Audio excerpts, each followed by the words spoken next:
s'appelait Pongue Yannick. Il se trouvait à la frontière ukrainienne alors que lui aussi voulait sortir de l'Ukraine. Ils étaient dans une file d'attente et c'était presque son tour d'être embarqué. Mais vous savez que les rumeurs disent que on rejette ceux qui sont à la peau noire et on privilégie les Ukrainiens blancs pour monter justement dans les trains vers la frontière de la Pologne. Alors il y a eu un mouvement de foule parce que tout le monde voulait passer avant tout le monde et puis on a poignardé quelqu'un. Alors que ce jeune Africain était là, tout le monde a pointé que c'était lui qui a poignardé cette personne. Alors la police est venue pour l'arrêter, il a crié haut et fort que ce n'est pas lui et il était question de l'abattre. Alors il a pu simplement laisser un message à son meilleur ami en destination de sa mère en expliquant qu'il n'est pas responsable de cela. Alors quand le chef de la police est arrivé, il a demandé à ce qu'on l'abatte. Pourquoi on ne l'avait pas encore abattu? Parce qu'il y a ses collègues qui refusaient de le faire. Jusqu'ici, et depuis plusieurs jours, on n'a plus de nouvelles de ce jeune Africain.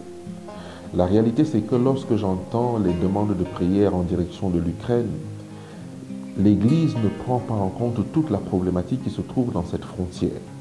Effectivement, nous aidons des Ukrainiens, ce qui n'est pas une mauvaise chose, gloire à Dieu.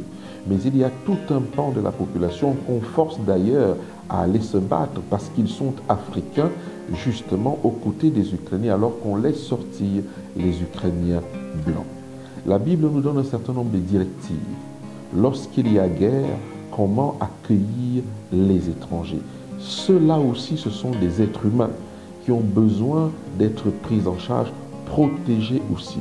Nous avons vu des images où, lorsqu'ils voulaient monter dans le train, ces Africains, ces Noirs, on les mettait de côté pour faire passer uniquement des Ukrainiens blancs. D'ailleurs, beaucoup de discussions dans les télévisions, dans les médias, ont dit que c'est de la bonne immigration. Voici la question que je me pose. En tant que chrétien de l'Église du reste, lecteur de la Bible, lorsque nous voyons qu'en 2022, il y a encore des races supérieures et inférieures, et cela se pratique autour de nous et pas loin de nous, que disons-nous?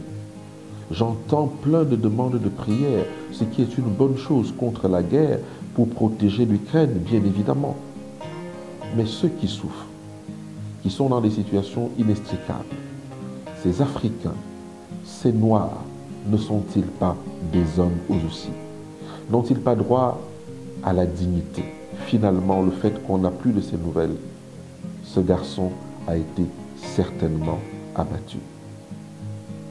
Il y a des choses qui peuvent remettre en question l'évangile que nous prêchons et que nous vivons. Il y a des situations qui peuvent remettre en question la fraternité, l'amour, l'humanité.